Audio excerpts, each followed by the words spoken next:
The taste of copper in my mouth was less from the blood of the things I'd carved through, and more from my own raw tongue, bitten clean through from the sheer, grinding effort of staying upright. My lungs felt like two deflated, shredded balloons, trying desperately to siphon enough oxygen from the fume-choked air to keep my brain from short-circuiting. Every single muscle fiber in my body, from the screaming, burning quads that threatened to buckle with each step, to the trembling, overflexed forearms gripping my battle-worn AR-15 like a lifeline, was screaming. Not just complaining, not just aching, screaming. A primal, guttural shriek reverberating through my bone marrow, demanding cessation, demanding rest, demanding death. But death was a luxury, and rest was a forgotten dream in this living nightmare. My name is Sergeant First Class Elias Thorne, call sign Wraith, Delta Force. My specialty is putting high-velocity lead into targets from distances that make even seasoned marksmen blink. I'm an instrument of precision, of calculated elimination. But precision was a myth down here, on the shattered streets of what was once the Magnificent Mile, now just a magnificent ruin. This wasn't a surgical strike. This was a goddamn meat grinder, and I was just another piece of gristle caught in its churning gears. Day one. They called it Day One. A cruel joke. It felt like an eternity compressed into a single agonizing breath. The sun, a sickly orange smear through the perpetual dust cloud that hung over the city, had just begun its descent. 12 hours. 12 hours since the first reports, 12 hours since the screams started, 12 hours since the world ended. My comms had gone silent 6 hours ago. No fallback, no extraction, just silence, punctuated by the guttural roars and the frantic, hopeless cries that were quickly snuffed out. The last thing Command had told me, before the static ate their words, was to make my way to the designated extraction point, a helipad atop the old Sears Tower. Willis Tower, sorry, force of habit. Contingency Omega, they'd said, their voices clipped, strained. Priority 1, survival. Survival. My rifle felt impossibly heavy in my hands. The Magpul stock was slick with sweat, and something else, probably the spatter of 100 shattered skulls. My plate carrier, once a reassuring shield, now felt like a crushing weight, its ceramic inserts digging into my collarbones, bruising my ribs with every lurching step. My hydration pack was empty, had been for hours. My lips were cracked, a dry, bloody landscape, and my throat felt like sandpaper. The sweat, a constant, stinging torrent, ran down my face, blurring my vision, burning my eyes. I blinked, trying to clear the salt and crime, but it was a losing battle. My vision was already compromised, tunneled by exhaustion, fringed with a persistent, flickering black. They were everywhere. The infected. Pale mutants. They looked wrong. Not zombies, not exactly. Faster, stronger. Their skin, stretched taut over gaunt frames, was a sickly, translucent white, crisscrossed with bulging black veins that pulsed with a repulsive inner light. Their eyes were sunken, devoid of iris or pupil, just two glowing embers of malicious intent. Their mouths, agape, were filled with needle-sharp teeth that seemed to shift and elongate with every guttural snarl. They moved with a disturbing, disjointed gait, a horrific parody of human motion, a shuddering, lunging sprint that covered ground with unnatural speed. A low growl rumbled from the shattered remains of a designer boutique. I spun, rifle already up, muscle memory firing even as my body screamed in protest. My aim was shaky, the crosshairs dancing slightly, but years of training fought against the tremors. 3 of them, bursting from the shadow-drenched doorway. One, a hulking brute, its limbs distended, seemed to almost flow over the debris, its sharp claws scraping against the cracked marble floor with a sound like grinding bone. Another, smaller, lithe, scrambled over the overturned racks of clothing with impossible agility, its head cocked at an unnatural angle, sniffing the air, its glowing eyes locking onto me with predatory hunger. The third was a blur, already closing the distance. Contact! My voice was a raw croak, barely audible above the ringing in my ears and the frantic pounding of my heart. I squeezed the trigger, thump, thump, thump. 3 rounds, precise and deliberate, even through the haze of exhaustion. The first caught the hulking brute mid-lunge, punching a fist-sized hole clean through its chest. It staggered, a wet gurgle escaping its throat, but didn't fall immediately. The second round, less than a second later, ripped into the agile one's skull as it launched itself at me, spraying a viscous black fluid onto the glass display cases behind it. It dropped, twitching, a grotesque puppet with its strings cut. But the third, the blur, I had underestimated its speed. My third round, meant for its head, only clipped its shoulder. It shrieked, a sound like tearing metal, but didn't slow. It was on me, a whirlwind of claws and teeth. The stench hit me first, a sweet, putrid decay, like stagnant water mixed with unwashed fear. I barely had time to bring the rifle up, turning it sideways, using the stock to block a swipe aimed at my face. The impact jarred my teeth, sending a jolt of pain up my arm, threatening to dislocate my shoulder. The stock splintered, a jagged shard of polymer digging into my palm. My grip faltered. My vision, already failing, narrowed further. Adrenaline, that precious, fleeting ally, surged through my veins, hot and bitter, momentarily overriding the exhaustion. I roared, a desperate animal sound, and shoved the creature back with a renewed burst of strength I didn't know I had. It stumbled, giving me a precious half-second. I didn't waste it. My hand, despite the tremor, went to my sidearm, my Glock 19. Drew it, sighted it, fired. 2 shots, center mass. The pale mutant bucked, its chest erupting in black gore, but its eyes still glowed, still fixed on me. It started to raise a clawed hand again. I squeezed the trigger a third time, aiming for the head. The round detonated its skull with a sickening pop, finally dropping it to the ground, where it twitched for a few agonizing seconds before falling still. My breath hitched. My entire body was shaking now, not just my hands. My stomach cramped violently. My vision swam. The air tasted of iron and decay. The weight of the world, of all the horrors I'd witnessed in the past 12 hours, pressed down on me, threatening to crush me flat. I could feel the blood seeping from my palm where the stock shard had dug in. My uniform, once a symbol of elite professionalism, was now a tattered, blood-stained mess, clinging to my sweat-soaked body. Every pore felt clogged, every nerve ending frayed. I looked up. The hulking brute I'd shot first was finally collapsing, its legs giving out. It hit the ground with a wet thump, its head lolling grotesquely, its glowing eyes still open, still staring blankly at the ruined ceiling. 3 down, a drop in the ocean. The sounds outside, the distant screams, the closer snarls, the occasional explosions, were a constant reminder of the relentless tide. Keep moving, Thorn. The voice in my head, cold and sharp, was my own, yet it felt alien, detached, the last vestiges of my training fighting against the encroaching chaos. Willis Tower, Omega. I holstered my Glock, my hand still trembling, and scanned the street ahead. The main thoroughfare was a graveyard of overturned vehicles, burning buses, and scattered bodies, both human and other.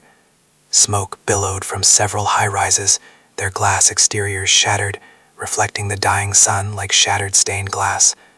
I hugged the shadows, moving from one burned-out husk of a car to the next, my senses on overdrive, every rustle, every distant moan, sending jolts of fear through my exhausted frame. The stench of burning asphalt and cooked flesh was nauseating. My throat burned. My eyes, gritty and raw, scanned for movement, for any flicker of those malevolent, glowing eyes. Each step was an act of pure will, a forced defiance against the gravitational pull of my own fatigue. My ankles burned. My knees popped. My hips ached with a dull, persistent throb. The weight of my pack, the rifle, the remaining magazines, each item felt like a lead ingot strapped to my failing frame. I reached the end of the block, looking down a cross street that led towards the river, and beyond it, the loop. The tower was still visible in the distance, a defiant spire against the apocalyptic sky, but it seemed to recede with every step I took, an impossible goal.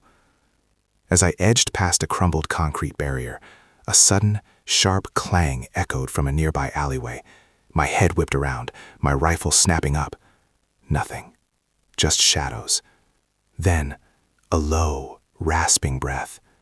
Not a growl, More like a gasp. Human. My heart leaped. Survivors? My Delta Force training, the inherent drive to protect, override the exhaustion for a split second. I moved, cautiously, towards the sound, creeping deeper into the narrow, refuse-choked alley. The smell intensified here, metallic, sickly sweet. And then I saw it. Tucked behind a dumpster, a small, huddled form. A child, a little girl, no older than 7, her face streaked with dirt and tears, her eyes wide with terror. She was clutching a tattered teddy bear to her chest, trembling violently. One of her legs was bent at an unnatural angle. A ragged gash ran down her cheek, dried blood caking her pale skin. She looked up at me, her gaze filled with a desperate, silent plea. "Hey," I whispered, my voice rough, trying to sound reassuring. "It's okay. I'm here. I'm a soldier." She flinched, then slowly, hesitantly, reached out a tiny, shaking hand. My exhaustion, my pain, my hunger, all faded, replaced by a sudden, fierce protectiveness. I lowered my rifle, slowly, carefully, and began to move towards her, my hand outstretched. "Don't worry, I'll get you out of here." Just as my fingers were about to brush hers, a shadow fell over us, chilling me to the bone. Not from above, from behind me. The alley suddenly plunged into an oppressive silence, the distant chaos momentarily muted. My internal alarm bells, shrill and deafening, screamed at me. I hadn't heard it approach. Not a footstep, not a snarl, not a single rustle. Nothing. My head snapped back, twisting my neck painfully. My eyes, even with the encroaching darkness and the fatigue, immediately registered the impossible. Towering over me, blotting out the last sliver of the dying light, was something immense, something impossibly tall, unnaturally thin, its body like stretched, pale canvas over a skeletal frame. Its head, disproportionately small for its towering height, was tilted. Its glowing, sunken eyes stared down at me, not with hunger, but with an unnerving, calculating intelligence. And it was holding something. A grotesque, malformed arm, ending in a cluster of razor-sharp talons. It was raised high, poised to strike. And then I heard it again. That low, rasping breath. But it wasn't coming from the little girl. It was coming from the thing directly behind me. And as I looked into its glowing eyes, I realized with a sickening lurch in my gut that the little girl wasn't crying from fear. She was smiling. A wide, unnatural smile, showing rows of needle-sharp teeth that glinted in the dim light. Her tiny, pale hand, still outstretched, had now shifted. Her fingers, impossibly long and thin, were already closing around the barrel of my M4. Her grip, surprisingly strong, pulling it away from my grasp with chilling ease. I was disarmed, exhausted, and caught between two horrors, one impossibly large, the other impossibly small.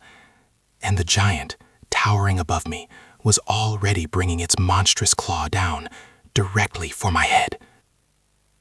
My muscles, screaming just moments ago, now locked in a paralysis of utter, absolute dread. My muscles, screaming just moments ago, seized, locking me in a tableau of absolute, crushing dread. The towering horror, the stalker, its impossibly long claw a pale blur against the dying light, was descending. And behind me, the mimic, the little girl, her grin a gaping wound, was pulling my M4, her grip steel on the barrel. My world narrowed to a pinprick of pure animalistic terror. This is it. But then, the training, years of pushing past every limit, every pain threshold, every instinct to freeze. It wasn't a thought, it was a jolt, a primal scream from the deepest, most forgotten part of my brain. "Move!" I roared, a guttural sound torn from a throat already raw. My body, which moments before had betrayed me, now exploded. I didn't dodge the claw. There was no time. I twisted, a violent, desperate contortion, throwing my weight into the mimic, using her grip on my rifle as leverage. The impact was sickeningly solid. Her tiny, frail-looking frame was shockingly unyielding, but the sudden explosive force caught her off guard. My shoulder slammed into her chest, and she stumbled, her needle-toothed smile replaced by a startled hiss as my M4, ripped from her weakening grasp, spun free, clattering across the grime-slicked asphalt just out of reach. The stalker's claw, meant to shatter my skull, connected with air where my head had been, the whoosh of displacement a terrifying whisper past my ear. The force of its swing was immense, a shockwave rippling through the very ground. I didn't wait, my vision still swimming with spots, my chest heaving. I scrambled, ignoring the hot protest of every strained muscle. The mimic shrieked, a sound like glass breaking, scrambling back towards my rifle. No, mine. My hand, slick with sweat and something else I didn't want to identify, found the familiar cold steel of my M4's pistol grip. I snatched it up, the weight a blessed, horrifying familiarity. I rolled, bringing the rifle to bear, snapping off a 3-round burst. Not at the mimic, not at the stalker. They were too fast, too ingrained in my vision. I aimed for the stalker's impossibly thin leg, a shot of desperate defiance, a plea to slow it down. The rounds ricocheted. A spark flew, a dull thud, but no penetration. Its skin wasn't skin. It was something else, harder. The stalker paused, its small glowing eyes refocusing on me. Not pain, not anger, just that unnerving, calculating intelligence. And it advanced, slowly, deliberately, each step an earthquake. I emptied the remaining 27 rounds into its torso, a frantic, desperate spray. The slugs tore through the pale, stretched canvas of its form, but without a drop of blood, without a flinch. It was like shooting at a ghost, a nightmare given impossible physical form. It just kept coming. No effect. The words hammered through my skull, echoing my CO's voice from 100 training simulations. Adapt, overcome, survive. I dropped the empty magazine, fumbling for a fresh one, my hands shaking so violently I nearly dropped the rifle. The mimic, seeing her opportunity, darted forward, her tiny, impossibly fast legs carrying her towards me, a low, guttural growl vibrating in her chest. Not a girl. Never a girl. I didn't even think. My elbow, a sharp, desperate weapon, slammed backward, catching her in what I hoped was the jaw. A sickening crunch. A wet gurgle. She stumbled, and I glimpsed a flash of gray teeth and dark, viscous fluid. She fell, writhing, momentarily incapacitated. Good. One down. For now. But the stalker was upon me. Its vast shadow swallowed me whole. I barely had time to finish reloading, ramming the fresh mag home with a desperate slap. I couldn't fight this thing directly. I had to run. My legs screamed in protest, every fiber of my being burning, but I forced them to move. I ducked under the stalker's arm, the foul, cloying smell of stagnant air and something metallic, like old blood, filling my nostrils. I sprinted, not a tactical retreat, a flat-out, fear-fueled bolt for cover. The streets of Chicago were a charnel house.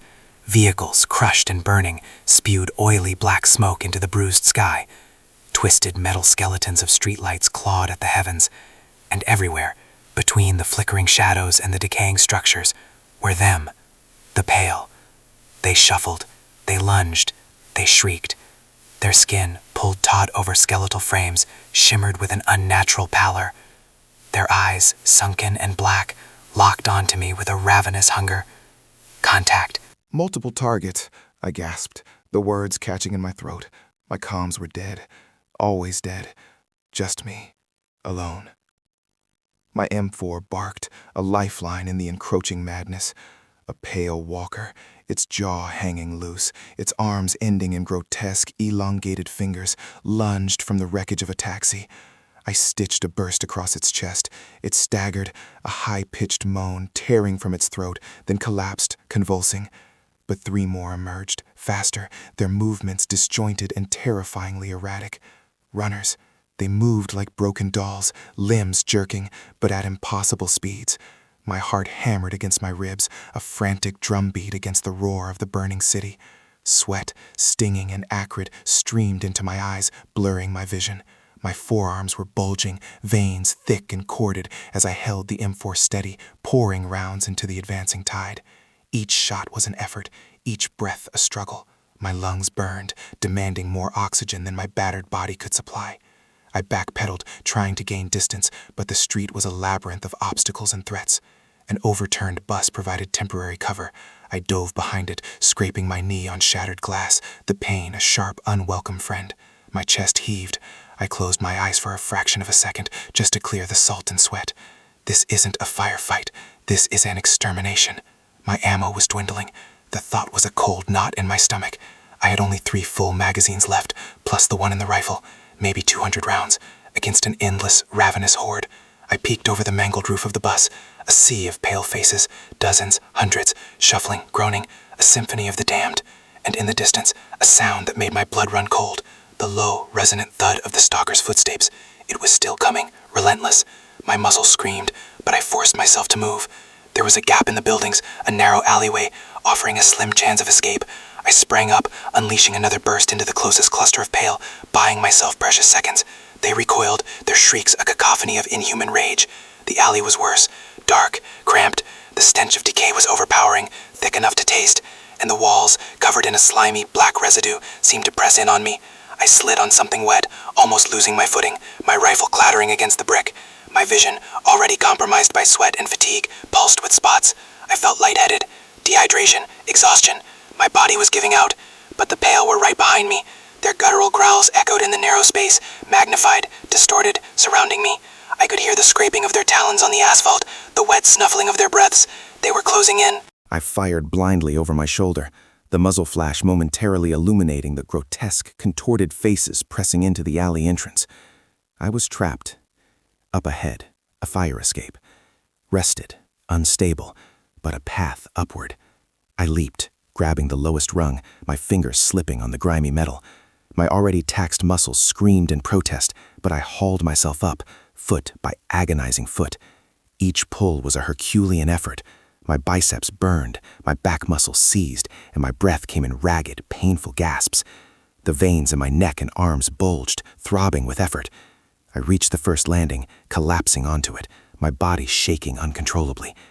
Below, the pale were piling up, clawing at the fire escape, their desperate hands just missing my boots.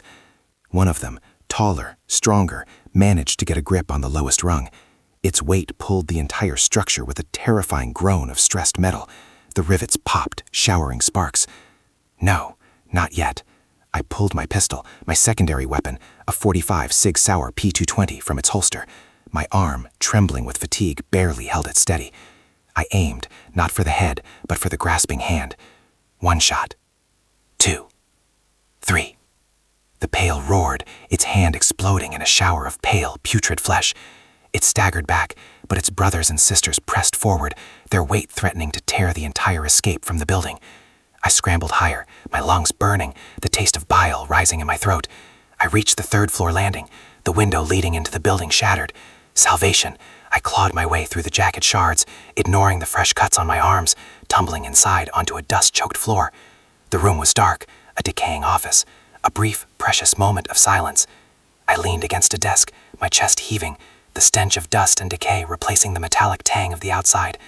My ears rang, my head pounded, every muscle in my body screamed in unison.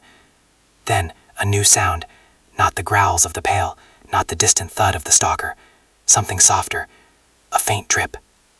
Drip. Drip. From the deepest corner of the room. And then, a whisper, so faint it could have been the wind. Hungry. My blood froze. I wasn't alone. I raised my rifle, my body screaming in protest, pushing past the pain. My eyes, still stinging with sweat, strained into the oppressive gloom. The darkness shifted. Something moved. Slowly. Deliberately. And as my eyes adjusted, I saw it. Hanging upside down from the ceiling, camouflaged perfectly against the peeling paint and cobwebs, was another creature, larger than the mimic, but smaller than the stalker. Its body, distended and bulbous, pulsed with a sickly light from within.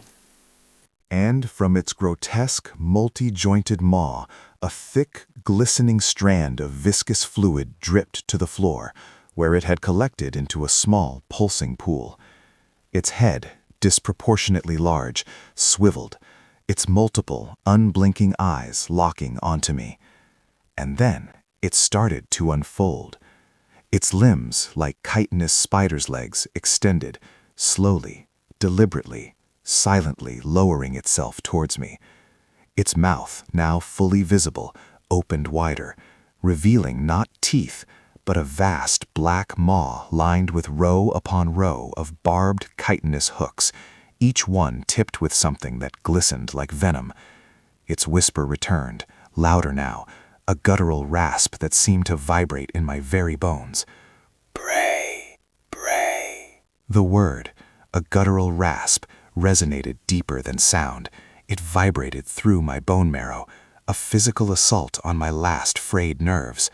My arms, already leaden anchors, screamed as I fought the urge to flinch, forcing the rifle up, the worn composite stock digging into the hollow of my shoulder. My vision, still stinging from the caustic sweat that had tracked down into my eyes, burned like acid, making the oppressive gloom a swirling, nauseating canvas of shifting shadows. But the creature, this lurker, was no shadow. It was solid, sickeningly real, and it was unfolding. Those chitinous spider legs, each joint a grotesque knot of alien biology, extended with a slow, deliberate grace that belied the horror of its form.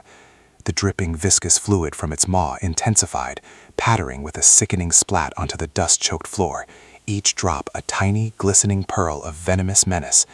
It dropped, inches at a time, its multiple, unblinking eyes, dull, obsidian marbles set deep in its disproportionately massive head, never leaving mine. They were devoid of intelligence, yet brimming with a predatory hunger that made the hairs on my arm stand on end.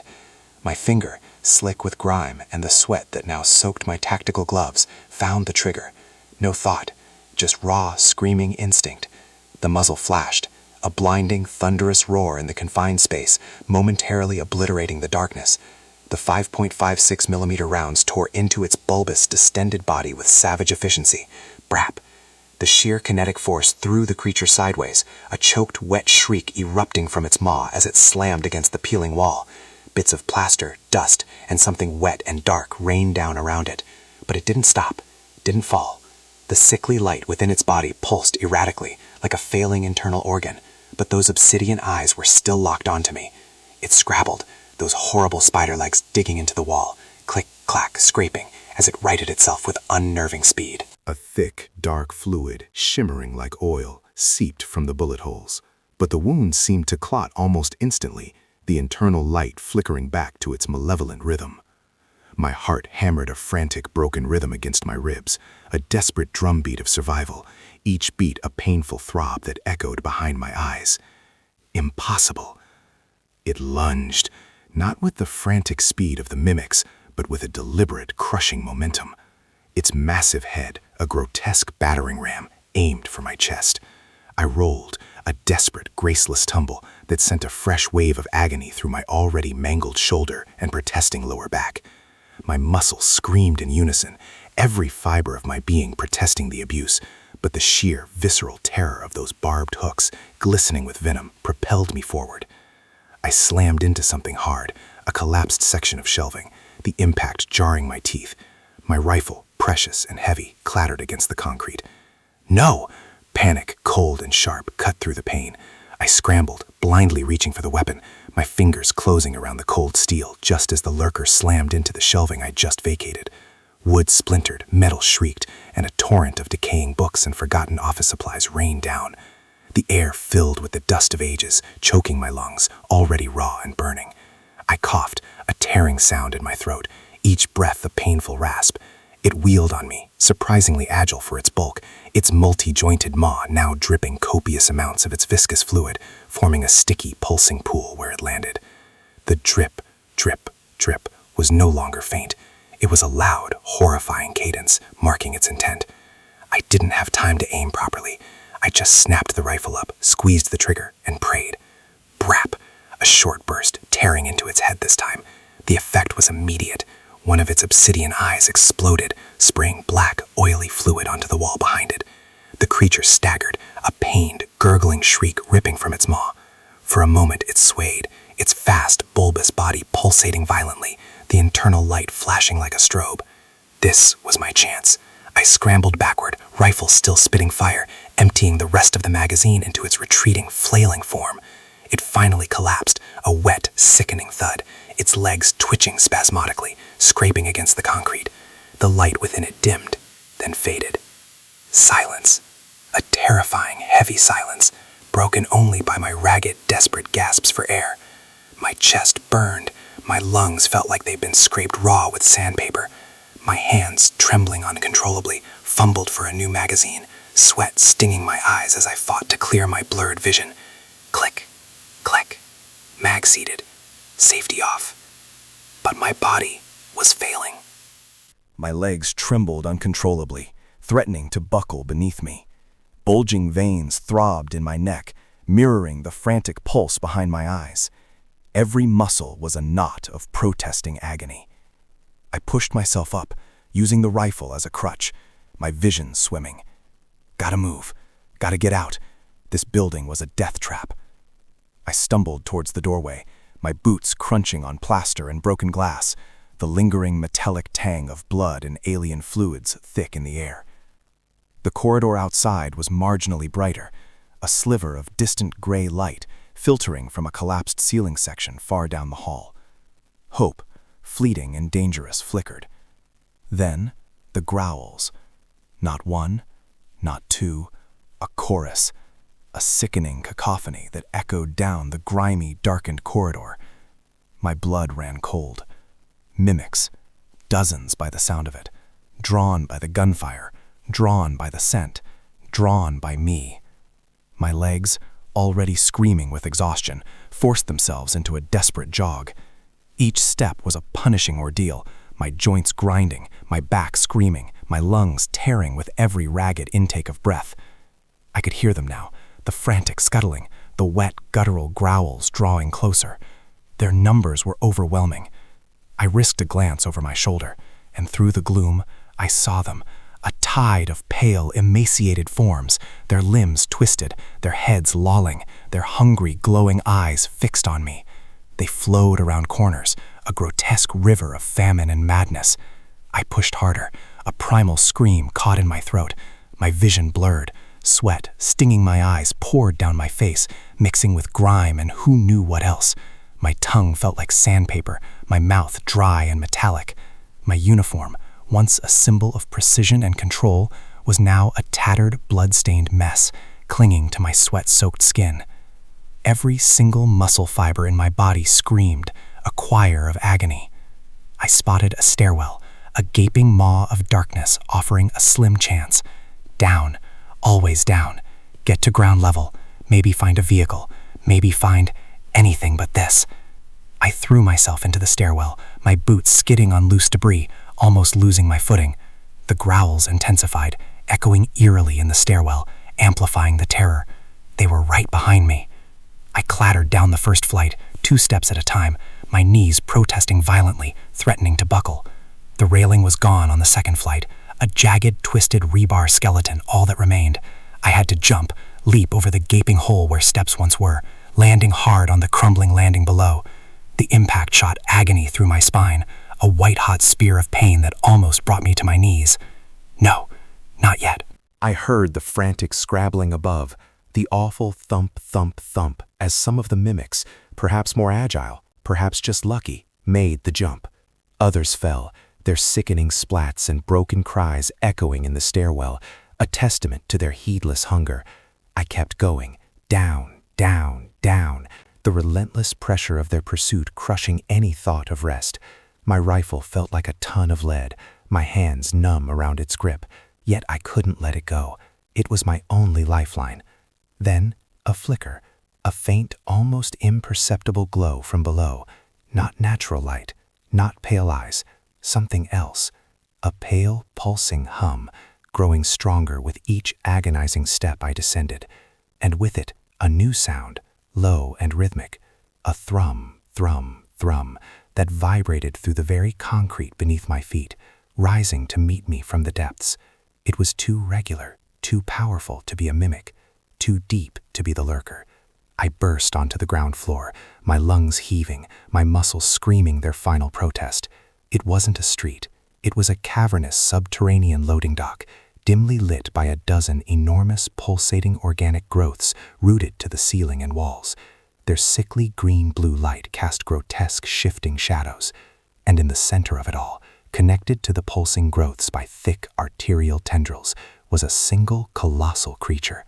It was immobile, a mountain of flesh and chitin, its sheer mass dominating the space. But its surface, an undulating landscape of gray-green skin, rippled constantly, as if countless things were squirming beneath. And from multiple vents and fissures in its colossal hide, smaller, pale mutants, freshly birthed, wriggled out, their forms still wet and glistening, their eyes already glowing with ravenous hunger.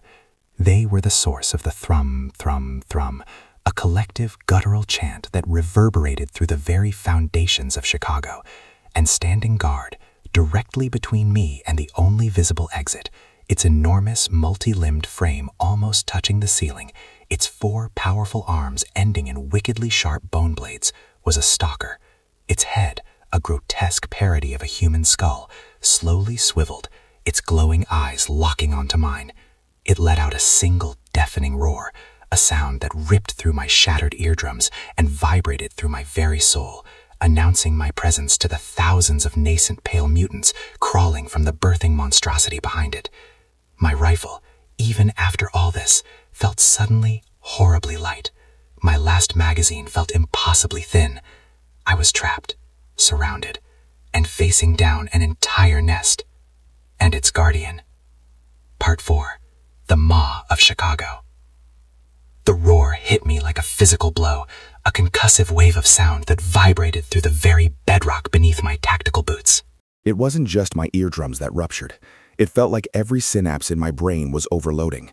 My training, every instinct honed over 2 decades of combat, screamed move. But the sheer primal terror, the impossible scale of the horror, momentarily locked me in place. The stalker, a mountain of articulated bone and sinew, its grotesque skull head swiveling, its glowing eyes, 4 pinpricks of malevolent light fixed on mine. And behind it, an undulating ocean of nascent pale mutants, slick with ichor, scrambling from the colossal birthing sac, thousands of them. Their collective thrum, thrum, thrum, now a deafening guttural chant, the heartbeat of this abyss. My rifle, the Barrett Emrad, felt like a child's toy. My last magazine felt impossibly thin, the few remaining rounds a joke against this tide. But Delta doesn't break. Delta doesn't surrender. We fight, to the last breath. "You want me, you overgrown sack of nightmares?" I snarled, the words rasping from my parched throat, a pathetic defiance against the cacophony. No time for targeting vital organs on something this alien. No time for a clean shot. Just fire. My finger squeezed the trigger. The .308 round ripped through the oppressive air, a tiny, desperate scream of its own. It impacted the stalker's chitinous chestplate, the clang echoing hollowly, impossibly insignificant. A crack, maybe a chip, but nothing more. The beast didn't even flinch. It took a single, deliberate step forward, its enormous bone blades scraping against the damp concrete, throwing sparks in the sickly green-blue light.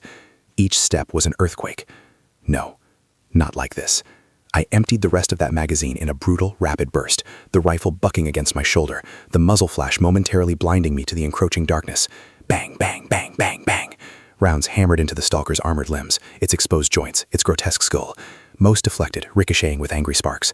2, maybe 3 found purchase in the softer, arterial-looking tendrils weaving around its shoulder plates. A thick, dark fluid, not blood, but something viscous and oily, began to weep from the wounds. The stalker roared again, a sound of irritation more than pain, and lunged. I dove, a desperate, clumsy roll, the rifle clattering against the ground.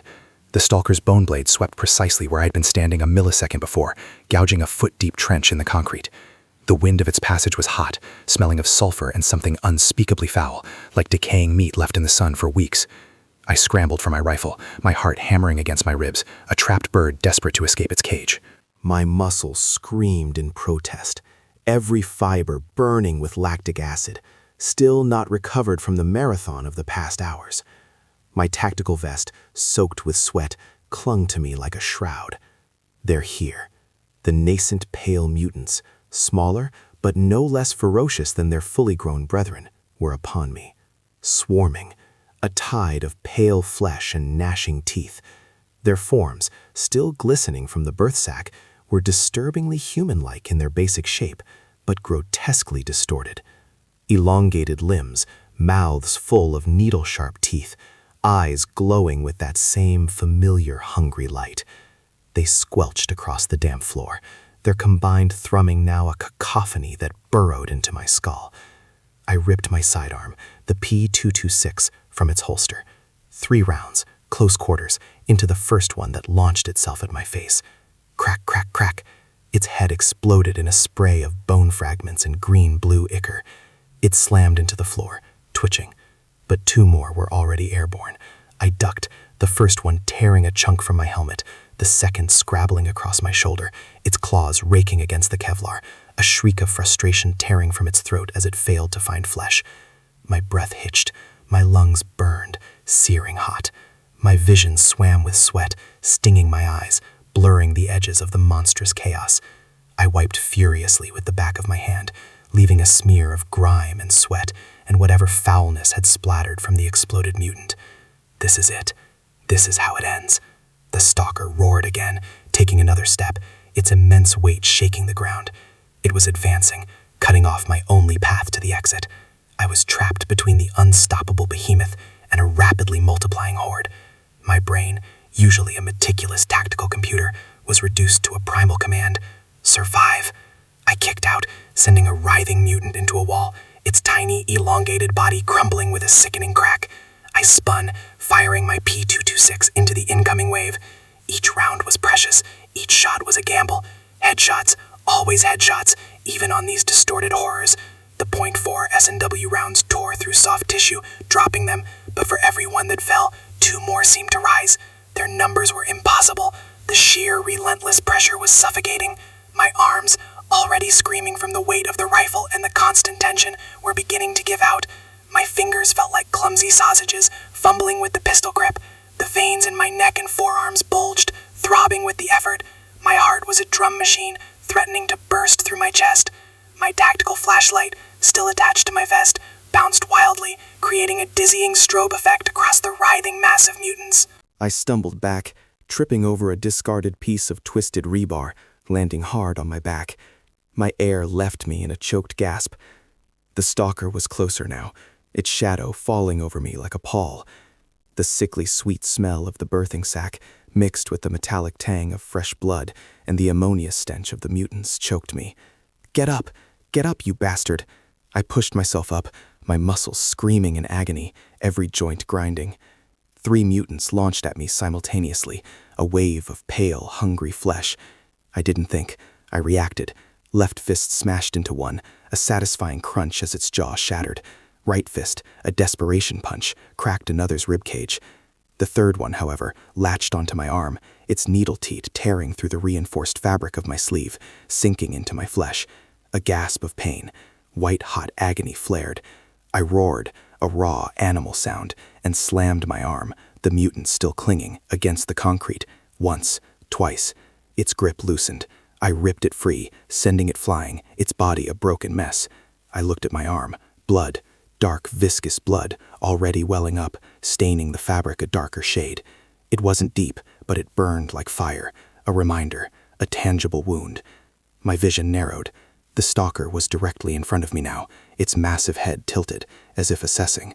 Its bone blades gleamed in the dim light, poised. The thrumming of the horde behind it was a physical force, pressing in. I had lost ground. I was cornered against a colossal concrete pillar, a support structure for what used to be a Chicago skyscraper, now just a tomb. I had 3 rounds left in my pistol, 3 rounds against an army, 3 rounds against a titan. My hands shook. My aim was compromised. I squeezed off 2 rounds, desperate. They were sloppy shots, wild. One skipped off the stalker's shoulder. The other buried itself in the mass of writhing mutants behind it. A wasted round. 1 round left. The stalker moved, its enormous arms sweeping down, not to strike, but to trap. It slammed its multi-jointed limb against the pillar beside me, blocking my escape, pinning me. The sheer force shook the entire structure, raining dust and debris. I was caught, unable to move, unable to fight back properly. My rifle was still on the floor, meters away, lost in the chaos. Its other arm, the one tipped with the wicked bone blade, began to slowly, deliberately descend. The sharp edge reflected the dim bioluminescent light. It was coming for my head. My last desperate round felt impossibly heavy in the chamber. One shot, one chance. But where? What could even hurt this thing? My eyes darted wildly, searching, begging for an answer. And then I saw it. High up on the stalker's neck, almost hidden behind a grotesque fold of skin, a pulsing, sickly green-blue node. It looked like one of the smaller growths I'd seen on the cavern walls, but embedded in the stalker's flesh, almost like a parasitic brain.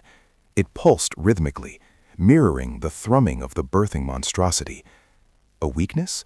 A control point? Or just another illusion of hope? The blade was almost on me, its tip glinting, closer, closer.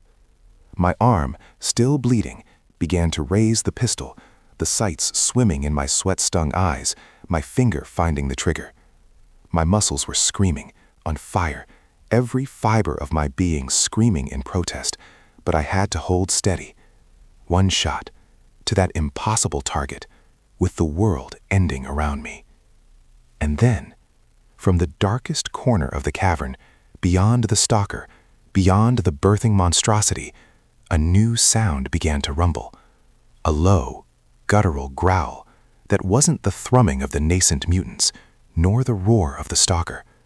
It was deeper, older, and it felt like the very foundation of the city was tearing itself apart.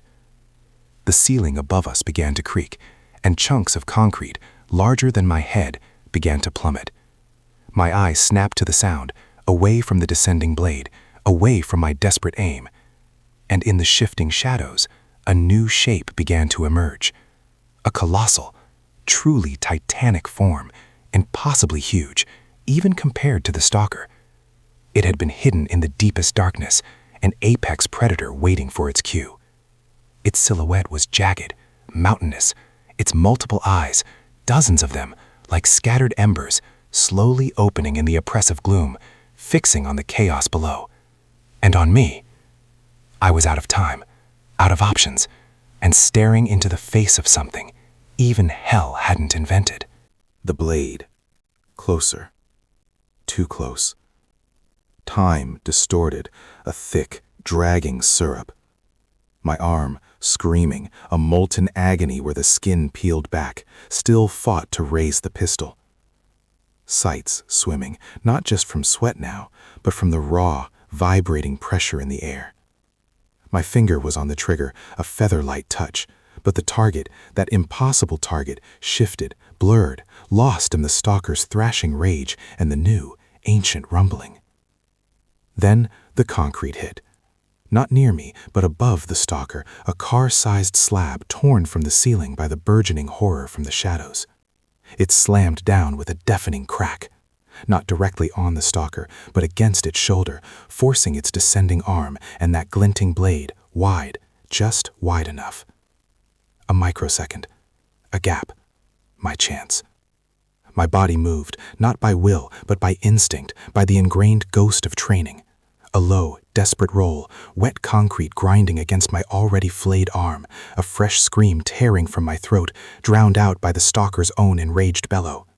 My pistol, somehow still clutched in my trembling hand, barked once, twice. Not at the impossible target, not at the stalker's face, but at the birthing monstrosity, a desperate, futile gesture, hoping to disrupt the thrumming, to sever a connection, to do anything. The slugs spattered against its slick, pulsating mass, leaving shallow black craters that instantly began to weep and close. Useless. I scrambled back, gasping, my lungs burning with air thick with dust, pulverized concrete, and the sickly sweet reek of decay. Every muscle in my legs spasmed, threatening to give out. My left arm, the one already bleeding, hung limp, a dead weight, but the right still clutched the pistol, a lifeline. My veins, I could feel them, bulging, throbbing under my sweat-soaked skin, carrying the frantic rhythm of a heart that hammered against my ribs like a trapped bird. Sweat, hot and stinging, poured into my eyes, blurring the already nightmarish scene. I blinked furiously, trying to clear my vision. And that's when I saw it properly. The titanic form. It wasn't just emerging, it was unfolding. From the deepest, darkest void it came, a mountain of chitin and writhing, unseen flesh. Its dozens of eyes, scattered across its craggy obsidian hide like forgotten constellations, weren't just embers anymore. They glowed an icy, malevolent blue, each one a pinpoint of focused dread, and all of them were now tracking the movements of the stalker, the pulsing monstrosity, the scrambling pale mutants. And me. Its movement was slow, deliberate, each shift of its colossal weight an earthquake. The ground beneath me wasn't just shaking from falling debris, it was rippling with the tremors of this thing's awakening. It had too many limbs to count, some like vast, segmented arms ending in blades sharp enough to shear concrete, others thicker, like anchors digging into the very bedrock of the cavern. It was asymmetrical, grotesque, a biomechanical nightmare cobbled together from primal fear and alien logic. This wasn't natural. This was engineered, a final failsafe, an extinction event given form. The stalker, injured and disoriented by the falling concrete, was now an ant beside this new titan. It roared, a challenge, a desperate assertion of territory, but the sound was thin, reedy, swallowed by the sheer presence of the behemoth. The pale mutants, a writhing carpet of diseased flesh, seemed to recoil, pressing themselves into crevices, a palpable fear rippling through their hive mind. Even they knew. This was above their pay grade. This was the ultimate predator. Then the behemoth spoke. It wasn't a roar, not a growl. It was a resonance, a sound so deep it bypasses the ears, vibrating directly in the marrow of my bones, rattling my teeth, threatening to tear my very atoms apart. The entire cavern responded. More cracks spiderwebbed across the remaining ceiling, showering debris. A vast section above us groaned, sagged, and then began to tear away, peeling back like rotten fruit. I could see the steel rebar, twisted and snapped, the ancient pipes, the raw earth beyond. And then, through a newly ripped hole, a faint, impossible glow. Not sunlight. Something else. Something wrong. My mind, despite the screaming exhaustion, the blinding pain, worked frantically. Weakness. Always a weakness. But where? On something this immense? This alien? My training, my entire life as a sniper, was built on finding the vulnerable spot, the crucial chink. But this wasn't flesh and blood. This was something beyond. I dodged another plummeting chunk of concrete, the impact cratering the ground where I'd been a half second before. My legs burned, my quads seizing, but I pushed through, my breath ragged, coming in short, choked gasps. The pale mutants, no longer held in check by fear, began to swarm again, emboldened by the sheer chaos, a primal instinct to overwhelm any isolated threat. They were rushing me from every angle, their pale limbs scrabbling on the ground, their chittering cries a nauseating symphony of hunger. I emptied the rest of my magazine into the nearest wave, watching them drop, twitch, and then be trampled by the next. No time to reload. My hand went to my combat knife, the cold steel a sudden comforting weight. Close quarters. No choice. The stalker, recovering, saw its chance. With a guttural shriek, it lunged, its massive bladed arms sweeping in a wide arc, aiming to cleave me in two. I ducked, scraping my back against the rock, the wind of its passage like a physical blow. The movement sent a fresh jolt of agony through my arm, and I cried out, a raw, animal sound. My vision narrowed to a tunnel, focusing on the stalker's leg, the only part of it I could reach. I plunged my knife, not at a joint, but just behind the knee, into the tough, sinewy muscle. A gamble. The stalker roared, a sound of pure agony, and stumbled, its massive weight shifting, momentarily exposed. But I was trapped, caught between its flailing mass and the advancing tide of infected. The cavern was collapsing around me, groaning, cracking, shuddering. I heard the high-pitched thrumming of the birthing monstrosity intensify, reach a crescendo, vibrating through the very soles of my boots. And then, above the cacophony, above the roar of the stalker, the chittering of the mutants, the grinding of rock, the behemoth raised one of its colossal bladed limbs. It moved with a terrifying slowness, carving an arc through the air, straight for the birthing monstrosity. Not to attack it, I realized with a sickening lurch of understanding, but to free it, to finish its birth. The stalker, now thrashing wildly, accidentally slammed its immense head into a support pillar, causing a fresh, catastrophic collapse directly between me and the main chamber. Tons of concrete, rock, and twisted metal plummeted, walling me off. I was isolated, trapped. The air pressure alone nearly burst my eardrums. Dust, thick as fog, choked me, burned my eyes, filled my mouth with the taste of pulverized stone. I clawed at my throat, gasping, disoriented. When the dust began to settle, revealing the horror, I could only stare, my mind reeling. The birthing monstrosity, no longer merely thrumming, was convulsing violently, its slick membrane tearing. And the behemoth, its dozens of cold blue eyes fixed on the emerging horror, its colossal limb poised, now began to shove at the newly forming opening in the birthing sac, forcing the thing within out, accelerating its arrival. I was pinned, pressed against a jagged rock face by the fresh rubble, my last working arm numb, my knife still lodged in the stalker's thrashing leg, the pistol uselessly empty, my vision blurred by sweat and dust. The stalker, maddened by pain and panic, its wounded leg collapsing, turned its head, its single remaining eye, a burning, hate-filled orb, fixing on me. It was going to crush me against the wall, a final act of enraged despair. But before its bulk could reach me, before the pale mutants could swarm the narrow gap in the debris, before the ultimate, primordial birth could be completed, the behemoth let out another sound. Not a resonance this time, a low, guttural, satisfied rumble. And then, from the deepest part of the birthing monstrosity, pushed free by the behemoth's brutal midwifery, not a single creature emerged, but dozens. Smaller, yes, but still alien, still glistening, still fresh from the impossible womb. And each one no bigger than a starving dog, but impossibly fast, impossibly jagged, impossibly hungry, immediately focused its pinpoint insectile eyes, not on the stalker, not on the behemoth, but on me. And then they charged. My world imploded. The stalker, a mountain of twitching pale flesh, lurched, its single hate-filled eye boring into me. The rubble shifted, grinding against my trapped leg, a fresh spike of agony tearing through my already fractured consciousness. My last working arm, a pathetic shaking appendage, was pinned, the jagged rock digging into my bicep. My knife, that precious, life-saving blade, was still buried in the stalker's thrashing leg, a useless, forgotten extension of my pain. The pistol, a cold, empty weight at my hip, mocking me. I was meat. That was it. Just meat, waiting for the grinder. But the dozens of them. Tiny, yes, but no less alien, no less horrifying. They were a wave, a tide of needle teeth and razor claws erupting from the birthing sac, shoving past the stalker's dying throes, their insectile eyes locked onto me. Not the behemoth, not the flailing stalker. Me. My body, a symphony of screaming muscles and strained ligaments, didn't have a choice. It was fight or become an appetizer. The stalker's mass was pressing, inch by agonizing inch, threatening to crush me against the cold, unforgiving rock. A fresh fissure in the already unstable pile of debris, dislodged by the stalker's spasming limb, opened a hair-thin gap just above my head. It was suicide. It was the only way. With a guttural roar that tore at my throat, I leveraged every atom of strength I had left. My numb arm, a dead weight, refused to move.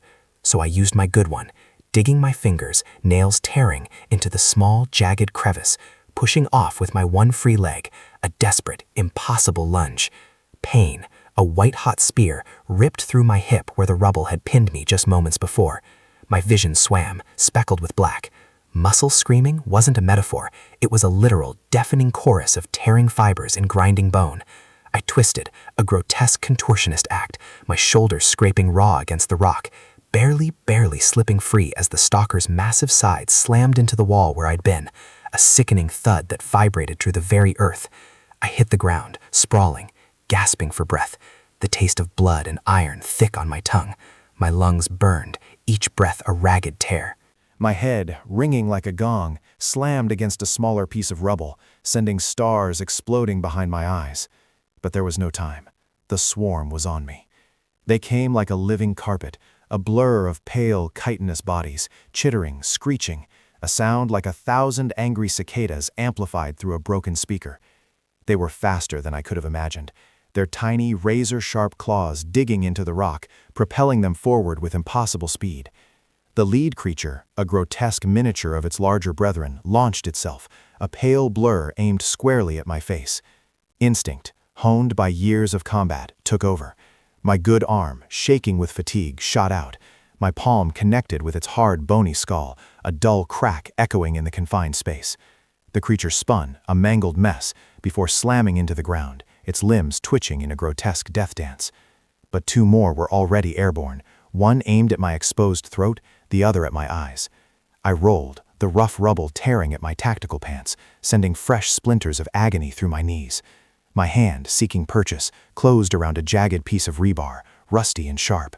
Not a weapon, but a deterrent.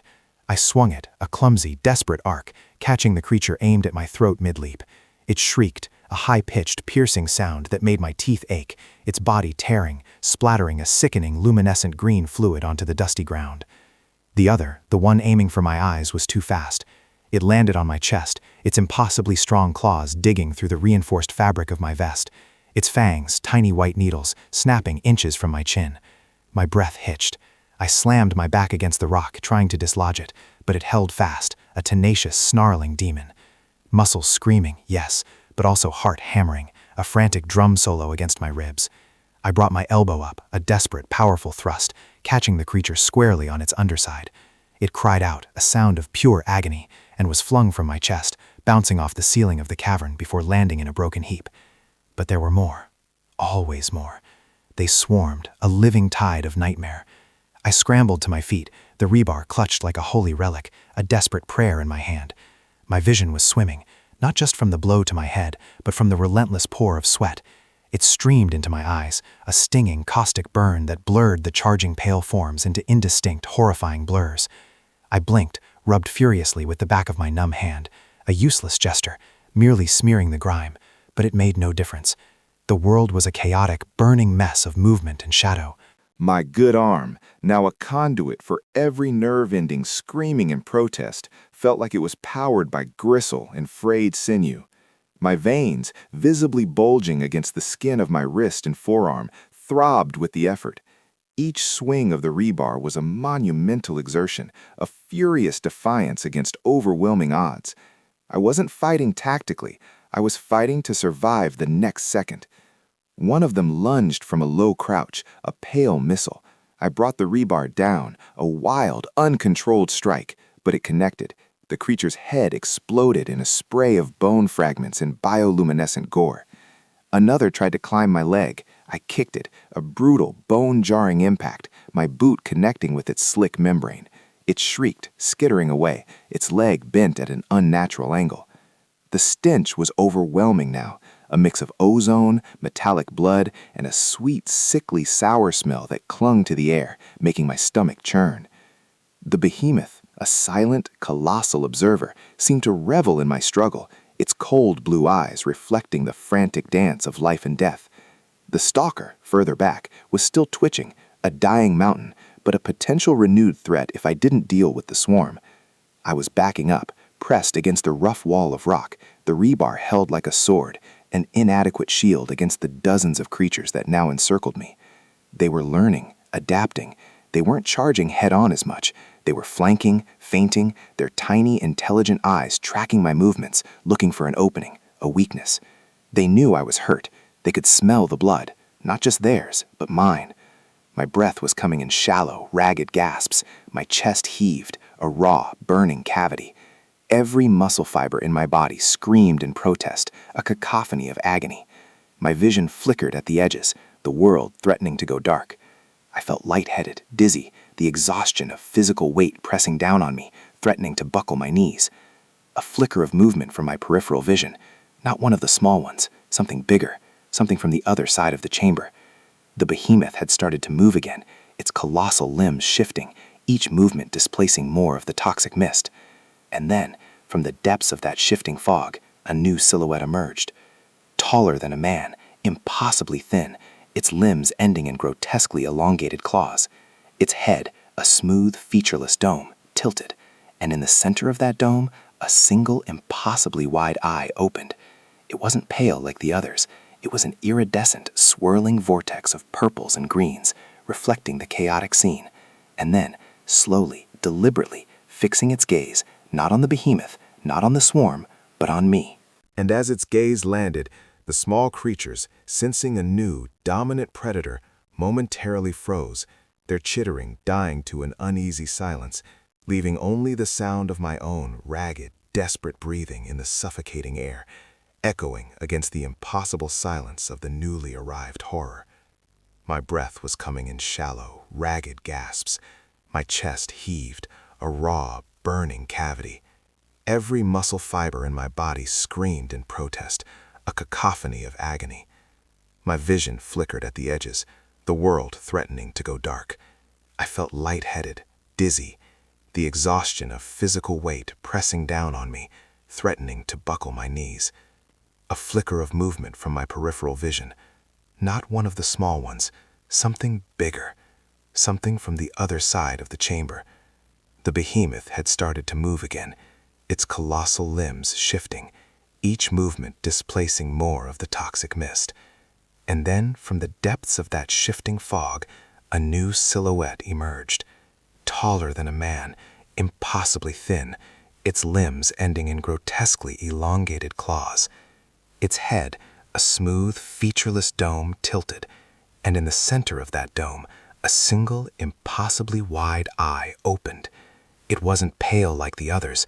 It was an iridescent, swirling vortex of purples and greens, reflecting the chaotic scene, and then, slowly, deliberately, fixing its gaze not on the behemoth, not on the swarm, but on me. And as its gaze landed, the small creatures, sensing a new, dominant predator, momentarily froze, their chittering dying to an uneasy silence, leaving only the sound of my own ragged, desperate breathing in the suffocating air, echoing against the impossible silence of the newly arrived horror. That eye, it wasn't just seeing me, it was peeling me, dissecting my every nerve, searching for the rawest, most exposed part of my soul. It didn't just look, it probed. A cold, alien intellect slammed into my mind, not a voice, but a feeling, a calculated appraisal, a dispassionate judgment of my remaining strength, my dwindling will. My blood ran colder than the Chicago winter I'd left behind.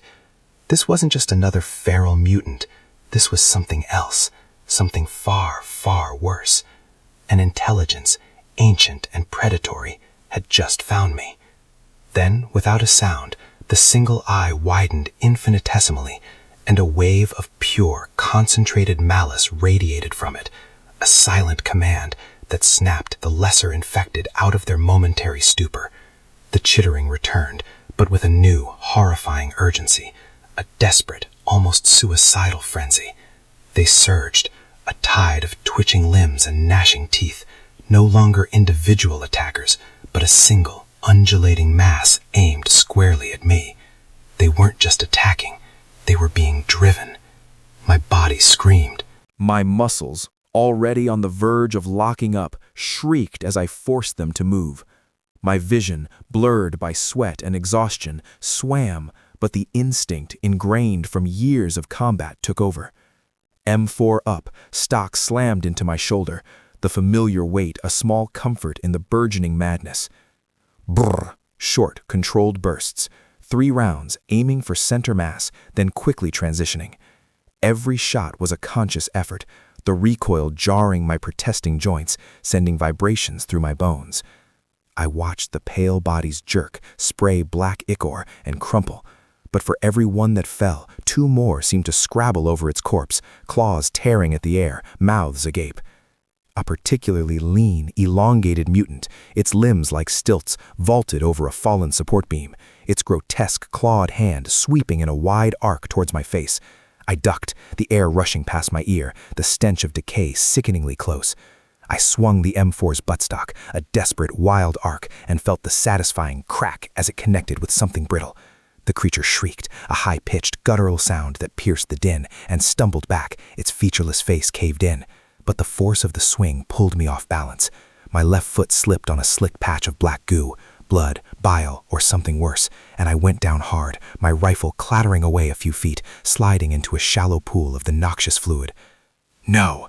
Panic, cold and sharp, lanced through me. I scrambled, my hand reaching for the weapon, but a wave of infected was on me. They swarmed. Pale, bony fingers dug into my gear, tugging at my vest, trying to find purchase on my exposed skin. I tasted dirt, rust, and the metallic tang of my own blood as my head hit the unforgiving floor. My arm was twisted, a searing pain shooting up to my shoulder as one of them latched onto my bicep, its teeth scraping against the Kevlar, trying to find a purchase. Another, smaller one, its head tilted at an unnatural angle, gnawed desperately at my thigh, tearing at the thick fabric of my combat pants. "Get off me," I roared, the sound raw and desperate, lost in the cacophony. My right hand, still gripping my K-bar, became a blur. I plunged the razor-sharp blade into the chest of the thing on my bicep, twisting the handle savagely. It spasmed, a wet, choking gurgle escaping its throat, and released its grip. I yanked the knife free, bringing it around in a wide, desperate arc, slashing blindly at the faces pressing in. One fell, another recoiled, but the pressure didn't relent. I kicked, knees buckling, aiming for the weak points I'd learned, the joints, the chest, anything to create space. My veins pulsed, bulging against my skin, looking like thick cords about to burst. Sweat, a deluge, streamed down my face, stinging my eyes, making them burn like acid. I blinked rapidly, trying to clear my vision, but the world was a kaleidoscope of motion and muted pain. My lungs were fire. Each breath was a struggle, a gasp for air that felt like liquid concrete. I was drowning on dry land. Through the flickering haze, I saw the single iridescent eye of the apex tracking my movements, a silent conductor to this orchestra of slaughter. It wasn't just watching, it was guiding them, directing their attacks, pushing them to exploit my moments of weakness. As I fought, its head tilted and the infected shifted, a ripple of movement through the swarm, forcing me to expose my flank, to twist in a way that screamed agony through my already compromised shoulder. Ammo. The thought was a dull throb in my skull. I couldn't get to the M4.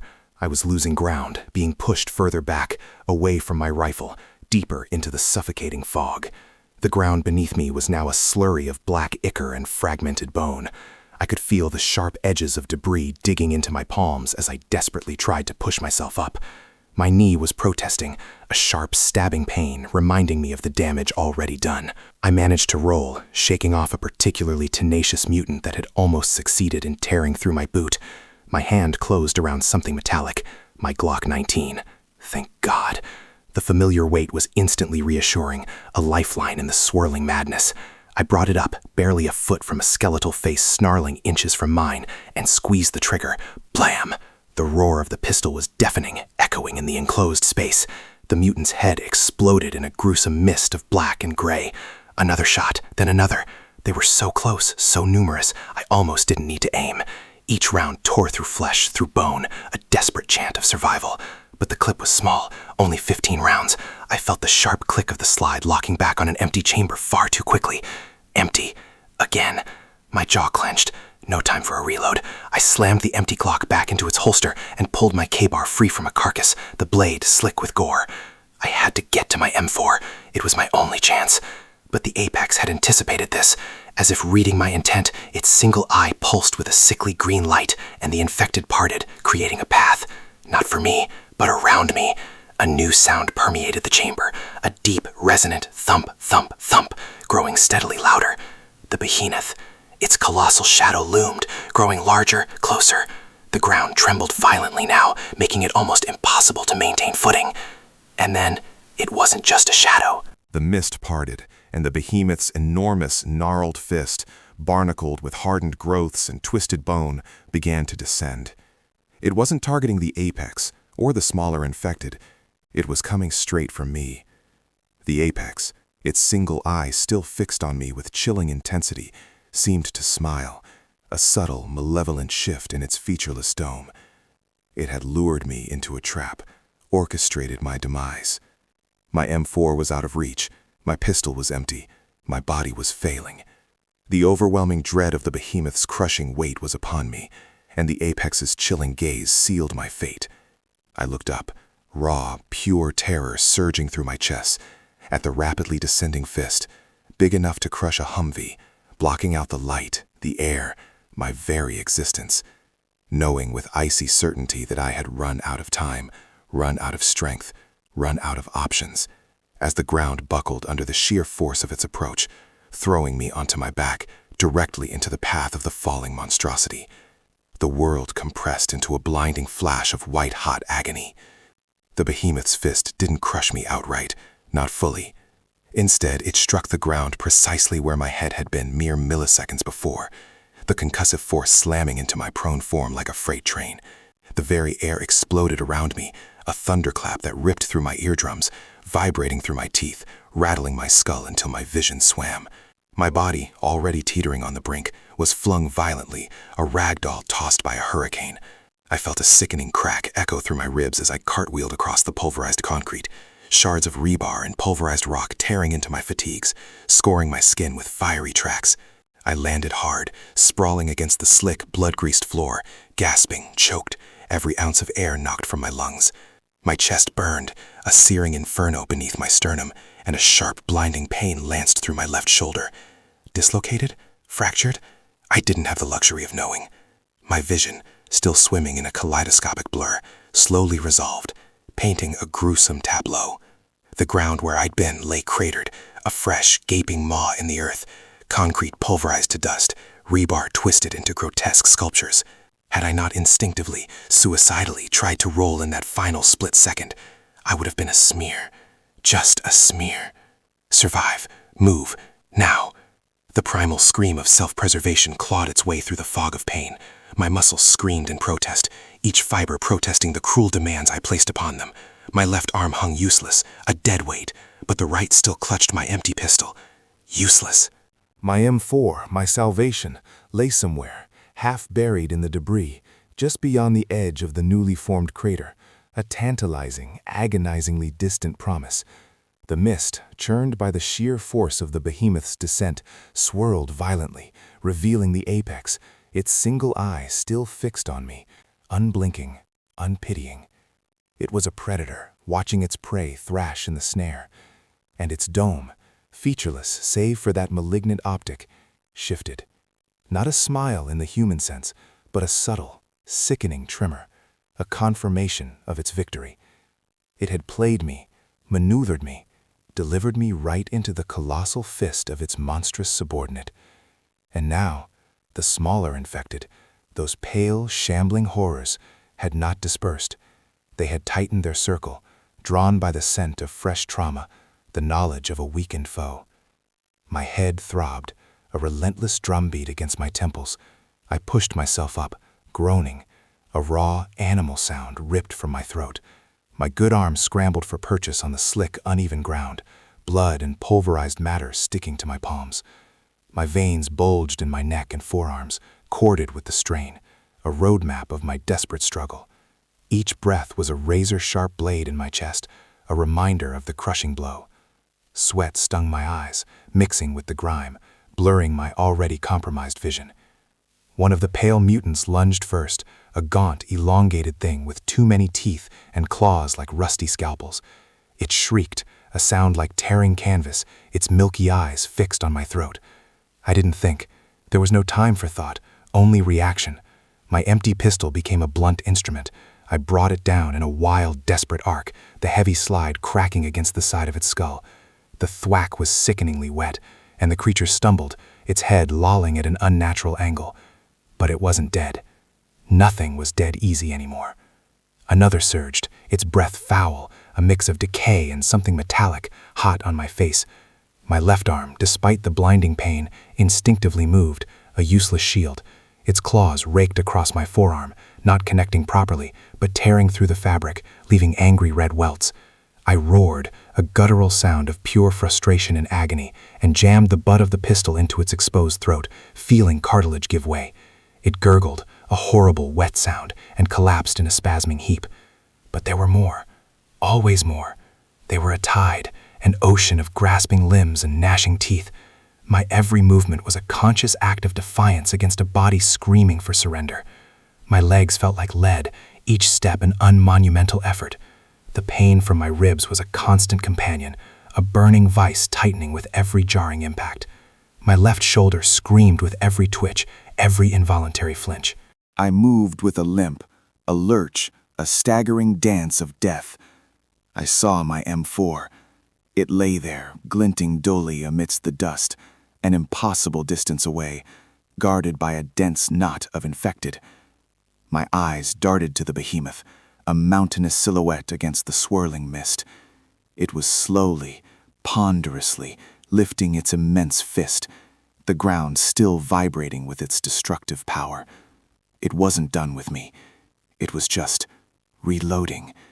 "No," I choked out, the word barely a whisper, swallowed by the rising cacophony of shrieks and guttural roars. I had to get to that rifle. It was my only way out, my only chance to even the odds against the apex, to fight again. I lunged, a desperate, broken charge, fueled by nothing but spite and the raw, unyielding will to survive. The infected swarmed, a living wall. I kicked, punched, headbutted. My empty pistol became an extension of my rage, a club, a hammer. I slammed it into a mutant's knee, feeling the bone shatter, then twisted, driving my elbow into another's jaw. The sound of cracking teeth was sickeningly familiar. Sweat poured down my face, stinging my good eye, blurring the already nightmarish scene. My vision tunneled, focused only on the M4, a beacon in the suffocating darkness.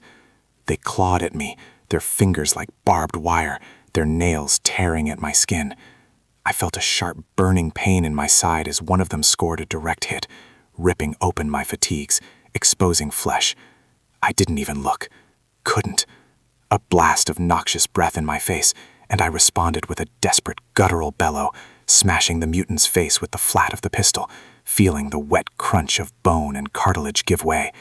It went down, but another immediately took its place, then another. They were endless. My breath hitched, each gasp a struggle. My lungs burned. My muscles screamed with a fresh intensity, a raw, tearing sensation beneath my skin. My right arm, the one still wielding the pistol, felt like lead, heavy, unresponsive, but I forced it to move. I parried a swipe, then twisted, ramming my elbow backward, connecting with a sickening thump against something soft. The infected behind me shrieked, but I didn't stop, couldn't. The M4 was getting closer, 20 feet, 15. Every inch felt like a mile. The apex watched, still, silent, its single eye a gold-green beacon of malevolence. It was enjoying the show, enjoying my slow, agonizing demise. The behemoth let out a low, resonant growl, a sound that vibrated through the floor, through my very bones, a promise of impending doom. I was almost there, just a few more paces. I could see the worn grip, the glint of the scope. Hope, a fragile, dangerous thing, began to bloom in my shattered chest. Almost there. Then the ground buckled again. Not just a tremor, but a violent, earth-shattering convulsion. A new, deeper, more guttural roar echoed through the chamber, and the mist to my right, closer than I expected, erupted. The behemoth's other fist, its massive, gnarled knuckles scraping across the ceiling, swung in a devastating horizontal arc, a wrecking ball of bone and hardened growth. It wasn't aiming for me this time. It was aiming for the very structural integrity of the chamber. A deafening crack ripped through the air as the massive fist connected with a load-bearing column, shearing through steel and concrete like tissue paper. The entire ceiling groaned, showering us with dust and debris. And with that sickening impact, the ground beneath my feet split. A jagged fissure, wide enough to swallow me whole, tore through the concrete, directly between me and my M4. The rifle, my desperate hope, my only lifeline, slid down into the darkness, swallowed by the gaping maw of the newly formed chasm, an impossible abyss opening beneath me, even as the remaining ceiling threatened to collapse. And I was left staring at the empty space where my weapon had been, my body shuddering, my muscles locked in a rictus of terror, caught between the crushing weight of the behemoth, the gnashing horde of mutants, and the terrifying, bottomless pit opening beneath my feet. The M4. Gone. Swallowed. The black pit, an impossible abyss, yawned, mirroring the void that just ripped open in my chest. Hope, a fragile, dangerous thing, shattered, leaving behind only the cold, sharp shrapnel of despair. The world buckled again, a deeper, more agonizing groan tearing through the very foundations of the earth, shaking me to my core. My muscles, already screaming from the constant, desperate fight, locked in a rictus of terror, then convulsed, demanding action. No time for despair, no time for breath. A wave of guttural shrieks erupted behind me, wet and hungry, a cacophony of primal malice. The infected. They surged, a tide of skeletal alabaster flesh, their eyes like chips of obsidian, their mouths gaping maws of needle-sharp teeth, reeking of decay and desperation. I twisted, my heart hammering against my ribs, a trapped bird desperate for flight. The nearest one, a woman thing with a hairless scalp and elongated, unnaturally jointed limbs, launched itself, its black-nailed fingers, broken and jagged, reaching for my face. No weapon, no rifle, only instinct. Raw, brutal, primal. I ducked, a visceral jerk, feeling the air stir where its claws had been. My right arm, a mass of bulging veins and strained muscle, shot out, catching it under the chin. The impact wasn't enough to drop it. These things didn't drop easily, but it bought me a fraction of a second. My left hand, a blurring mess of pain and purpose, went for the only thing I had left, my combat knife, strapped tight to my thigh. The cold steel, serrated and sharp, was a small, desperate comfort, a whisper of defiance in the roaring chaos. Schlick. I plunged it upwards, not even aiming, just reacting, finding purchase in the soft, yielding tissue of its neck. A choked gurgle, a spray of blackish, viscous fluid. The thing convulsed, its pale body spasming, but its grip remained on my arm, its sharp nails digging into my flesh, pain flaring hot and immediate, a burning brand. My muscles screamed, the exertion pushing me past every limit I knew. I yanked the knife free, a sickening, tearing sound, and shoved the dying mutant away, its body twitching as it stumbled back into the churning, hungry mass of its brethren. More were coming, always more, an endless, seething tide. They swarmed, a blur of twitching limbs and hungry shrieks. I was backing away, shuffling precariously on the precipice of the abyss, my boots scraping on loose concrete, the putrid scent of their breath filling my nostrils, thick and cloying. The air grew heavy with dust and the metallic tang of fresh blood. My own blood. A shallow cut on my forearm, a deeper gash where the first one had latched on. I didn't register the pain.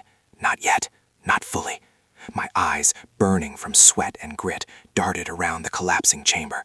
The behemoth, a monstrous silhouette in the swirling mist, groaned again, a sound that vibrated through my bones, shaking the very ground beneath my trembling feet. Its immense arm, the one that had shattered the load-bearing column, was still there, a gnarled mountain of bone and hardened sinew, slowly retracting into the gloom. More debris rained down from the groaning ceiling, small stones, then larger chunks of concrete, splattering against the floor around me. The air was choking, thick with dust and the stench of raw decay. I had to move. Now. Not a choice, but an imperative. The chasm yawned to my left. The mutants pushed from the right and front, an unstoppable wave. Behind me, a jagged wall of buckled concrete, where the column had given way, offered a precarious, impossible climb, a scramble upwards into the unknown darkness. It was a suicide climb, but what wasn't, down here? It was a choice between the crushing weight of the behemoth, the bottomless abyss, or the uncertain, desperate ascent. Ascent. Always ascent. Higher. Further. I pivoted, knife clutched in a white-knuckled grip, ignoring the dull throb in my shoulder, the burning ache in my quads, the tremor running through my very core. Every muscle in my body felt like taut piano wire, vibrating on the edge of snapping, threatening to give out completely. My shirt, soaked with sweat and grime, clung to my skin, chafing, scratching, a constant irritant. I could feel the hot rivulets of sweat stinging my eyes, blurring my vision, but I blinked it away, focusing on the nearest, most immediate threat. A cluster of 3. They moved with unnatural speed, a blur of pale limbs and ravenous intent. One launched itself, a desperate, silent lunge. I brought my knee up, a desperate, gut-wrenching blow, hearing a sickening crack as it connected with its chest. It staggered, gasping, a high-pitched whine escaping its throat. The second one, its jaw unhinged, its tongue lolling wetly, snapped its head at my exposed leg. I pivoted, a move born of countless drills, of years of honed instinct, twisting my torso, narrowly avoiding its gnashing teeth. My knife flashed, a silver arc in the gloom, plunging into its temple. It dropped, twitching, a puppet with severed strings. The third, an agile, smaller thing, tried to climb me, its bony fingers digging into my tactical vest, trying to find purchase, trying to drag me down. No time, no mercy, no thought, only action. I roared, a raw sound torn from my own throat, a primal defiance, a desperate refusal to yield. My free hand, balled into a fist, smashed into its face, once, twice, 3 times. The soft cartilage of its nose, the brittle bone of its orbital socket, crumpled beneath my blows. It recoiled, stunned, and I seized the opportunity, shoving it away with a desperate grunt, feeling the strain in my biceps, the tearing sensation in my strained tendons, the deep ache in my wrist. I scrambled backwards, my eyes fixed on the wall, scanning for handholds, for anything. Jagged rebar, exposed concrete, a precariously hanging ventilation pipe. It was a suicide climb, every fiber of my being protested, but it was my only chance. The horde below was closing, a seething, churning mass of twitching bodies and hungry sounds. Their numbers seemed endless, their malice palpable, a suffocating blanket. The air grew hotter, thicker, burning my lungs with each ragged, painful gasp. Just keep moving. The mantra echoed in my head, a desperate drumbeat against the rising tide of fear, a counterpoint to the thudding of my own failing heart. I found a foothold, a splintered chunk of concrete, and hauled myself up, my shoulders screaming in protest, a firestorm of agony. The behemoth roared again, closer this time, and the entire structure shuddered, groaning, threatening to give way. Dust cascaded down, blinding me momentarily. I coughed, a dry, hagging sound, tasting concrete and bile, my throat raw. My fingers, raw and scraped, sought another grip, finding precarious purchase on a twisted piece of rebar. It bit into my palm, but I didn't let go, couldn't bid go. Below, the mutants shrieked their frustration, a cacophony of enraged, desperate hunger. Their gaunt faces tilted upwards, their eyes gleaming with predatory hunger. Some were trying to clamber over each other, a living ladder of despair, reaching for my dangling legs, their cries growing more frenzied, more desperate. Their attempts to climb the slick, unstable wall were clumsy, futile, but their sheer numbers made them a terrifying, overwhelming threat. One actually made it halfway up, scrabbling like a spider, its black eyes locked on mine, its jaw unhinging. "Get off," I snarled, kicking out, my boot connecting with its chest with a sickening thud. It tumbled, a broken doll, landing with a sickening crunch amidst its brethren, a brief reprieve.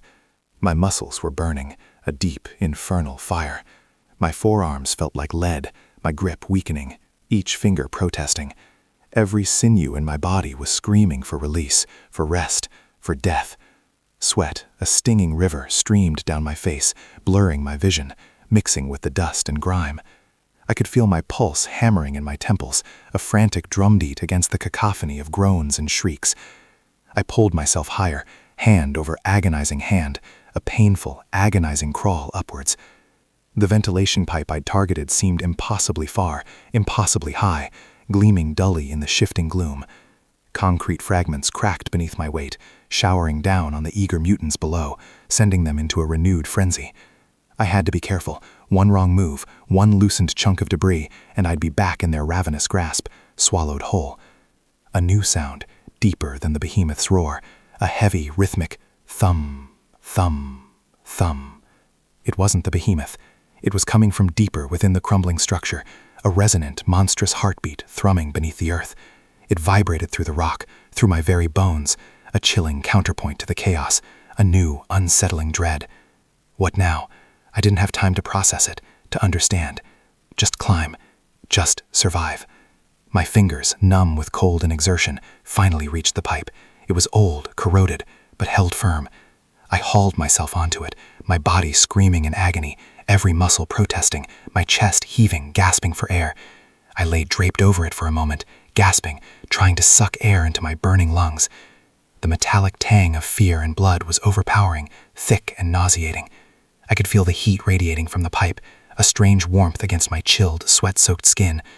Below, the mutants shrieked their frustration, a cacophony of thwarted rage, their gaunt faces still turned upwards, their black eyes fixed on me. They couldn't reach me. Not yet. But their endless, burning eyes were still fixed on me, a promise of inevitable pursuit, of ultimate consumption. I pushed myself up, my muscles screaming in defiance, the pain a constant, grinding companion. The pipe led into a narrow, dark opening in the wall, too small for the behemoth, too tight for comfortable movement. A crawl space, my only option. I squeezed into the opening, scraping my shoulders and knees on the rough concrete, feeling the walls press in, claustrophobia beginning to claw at the edges of my sanity. The darkness was absolute, pressing in from all sides, suffocating. I moved on hands and knees, my knife still clutched in my right hand, feeling for obstacles in the oppressive blackness. The air was stale, thick with the smell of damp earth and something else, something sweet and cloying, like rotten fruit and formaldehyde, sickeningly familiar. The rhythmic thump, thump, thump grew louder, closer, vibrating through the confined space, growing with every agonizing inch.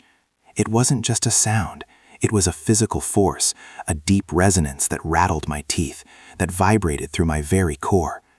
My ears, ringing from the explosions and the constant shrieking, tried to pinpoint its source. It was ahead, getting stronger with every desperate, agonizing inch I crawled. My muscles were twitching uncontrollably now, a constant tremor running through my limbs. My eyelids felt heavy, gritty. I was pushing past any reasonable limit, running on fumes, on sheer, bloody-minded refusal to die. Every scratch, every bruise, every torn muscle fiber was screaming its protest, a symphony of pain. My vision tunneled, the edges blurring, but I pushed through, driven by the certainty that stopping meant being consumed, meant dying in the dark. The crawl space seemed endless, a torturous journey through darkness and choking air. The thump, thump, thump became deafening, an oppressive, inescapable rhythm, vibrating through my entire body. And then, ahead, a faint, sickly green light flickered, pulsing in time with the thudding, illuminating the endless, suffocating dark. I reached the end of the crawl space, my body scraped raw, my breath coming in ragged, painful gasps.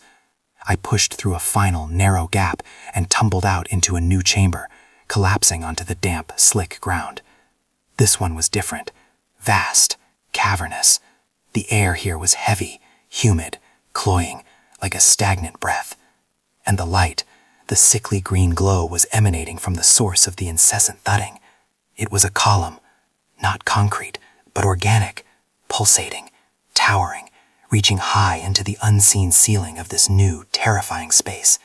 It was made of something pale and vascular, like a giant, distorted heart, beating with an alien rhythm. And wrapped around it, tangled in its pulsing, vein-like tendrils, were dozens, hundreds, maybe thousands of the infected, not moving, not shrieking, just hanging there, suspended, their pale bodies glistening with some unknown fluid, their obsidian eyes wide open, unblinking, fixed on something I couldn't yet see, something truly horrific. They were being fed, or harvested, or something infinitely worse. And in the center of this horrifying, pulsating altar, beneath the enormous beating column, stood the behemoth. Not alone. It was facing it. Another one, even larger. This second behemoth, a monstrous, mountainous silhouette, was barely visible through the sickly green light, but its sheer scale made the first behemoth seem like a mere pup, a pathetic imitation. This second one was almost entirely absorbed by the pulsating structure, integrated into it, its massive head tilted back, its mouth a gaping cavern, drawing sustenance from the colossal heart column. And as I watched, frozen in a rictus of utter terror, a new sound, deeper than the first behemoth's roar, a sound that vibrated not just through the ground, but through the very fabric of reality, began to emanate from the second, even larger monster. A low, resonant hum, a sound of immense power, of unimaginable ancient dread, vibrating in my very soul.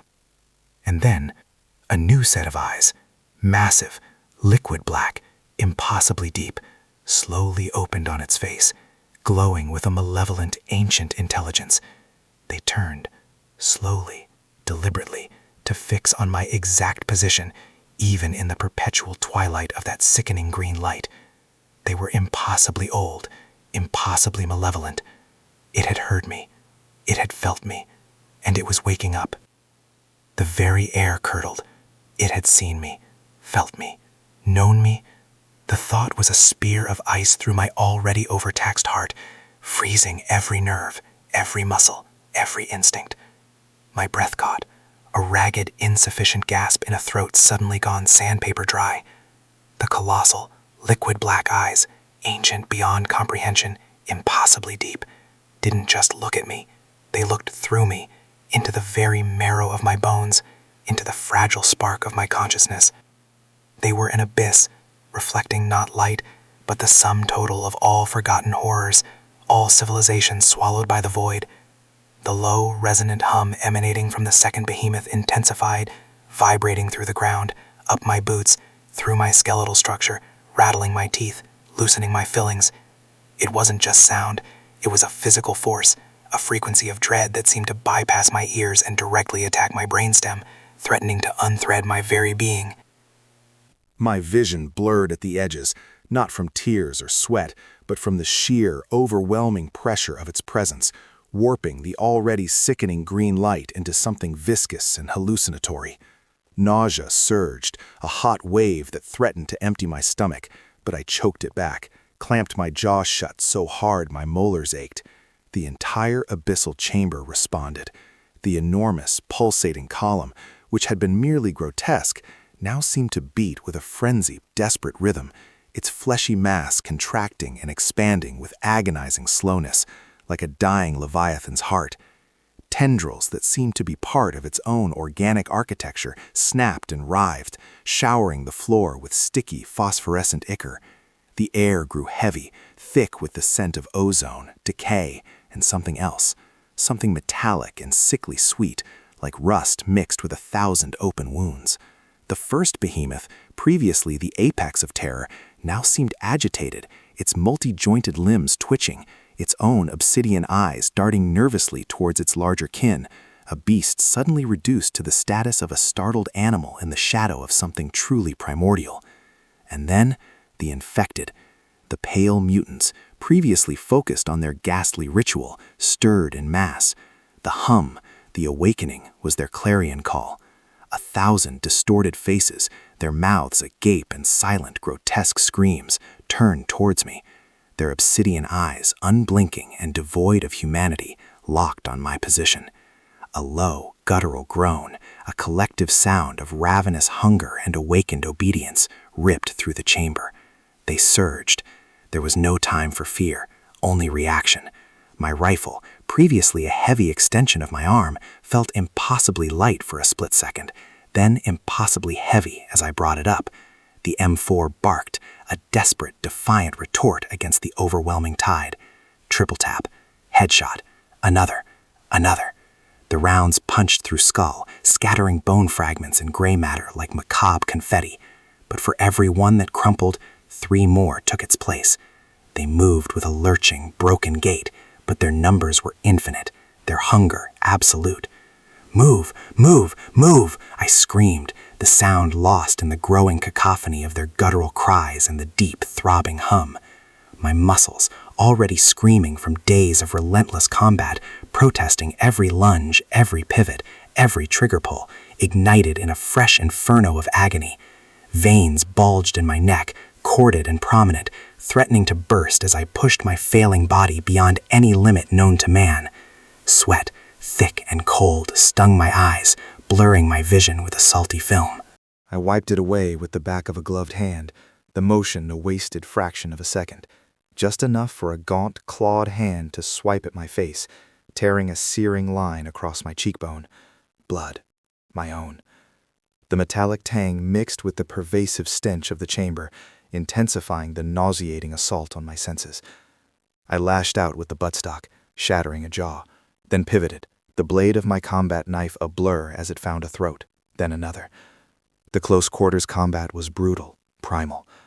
My breathing became a ragged, tearing sound in my chest, my lungs burning, desperate for air that felt thin and poisoned. Each breath was an effort, a conscious command to a body on the verge of collapse. My heart hammered against my ribs, a desperate drumbeat against the overwhelming hum, threatening to explode. I emptied a magazine, the bolt locking open with a hollow clack. No time to reload. Dropping the M4, I drew my sidearm, the SIG P320, the familiar weight a small comfort. Its 9mm rounds were less potent, but faster to deploy. Pop, pop, pop. Headshots. Again. But the swarm was relentless, pressing in, a wall of pale, writhing flesh and obsidian eyes. I was backing up, retreating, being pushed deeper into the suffocating gloom, my boots slipping on the slick, unknown fluids that coated the floor. Every step was a battle against gravity and exhaustion. Through the gaps in their grotesque forms, I kept my eyes on the awakening behemoth. It was rising. Slowly, with an unimaginable, sickening majesty, it was disengaging from the pulsating column, which now seemed to wither slightly where its mountainous form pulled away. The sheer scale was incomprehensible. It wasn't just large, it was mountainous, its form obscuring parts of the chamber, casting vast, moving shadows that swallowed the flickering green light. And its hum, it wasn't just physical anymore. It was entering my mind, a discordant symphony of alien thought, not words, but pure concept, ancient and malevolent, seeping into the deepest recesses of my being. It was consciousness, awake and aware, a vast ocean of knowing that made humanity feel like a fleeting dream. A burst of incredible force slammed into my chest, sending me staggering. One of the infected, impossibly strong, had launched itself at me, its claws tearing through my plate carrier, scoring painful gouges across the armor. I screamed, not in pain, but in sheer, desperate fury, swinging the SIG, pistol-whipping the creature across its skull. It crumbled, but others were already upon me. I was being swarmed, dragged down. My vision swam. The hum intensified, distorting reality, making the very air shimmer and undulate. The chambers seemed to breathe, the walls expanding and contracting, the sickly green light flashing in time with the behemoth's awakening pulse. I fought with the last vestiges of my strength, a drowning man flailing in a bottomless sea. Elbows, knees, feet, every limb became a weapon. I tasted blood, grime, and the bitter copper of adrenaline-fueled bile. My mind, previously sharp and focused, began to fray at the edges, images flashing, Chicago burning, the faces of my squad, my family. It was a dying man's slideshow, but I wasn't dying yet, not like this. A sudden, jarring silence. The hum, the collective groans of the infected, even the frantic pulse of the altar column, all ceased. The sudden absence was more terrifying than the noise. It was a vacuum, a void of sound that pressed in on my eardrums, making them ache. All I could hear was the frantic, desperate thump of my own heart, a drum against the silence. And then a new sound, not a sound from external air vibrations, but a sound inside my head, a thought, ancient and immense, a silent roar that rattled my very soul, bypassing my ears, resonating directly in the hollows of my skull. It wasn't a language I understood, but the meaning was crystal clear, brutal in its clarity, annihilating in its contempt. We are here. We have always been here. You are nothing. And then it moved. The second behemoth, fully detached from its symbiotic cradle, took a step, a single monumental step that shook the very foundation of the building, sending dust and debris raining down from the impossibly high ceiling. Its massive clawed foot, larger than a Humvee, slammed onto the floor, sending a shockwave that actually lifted me clean off my feet for a horrifying second before I crashed back down, my head bouncing painfully off the stone. My vision was a kaleidoscopic mess of pain and flickering green light.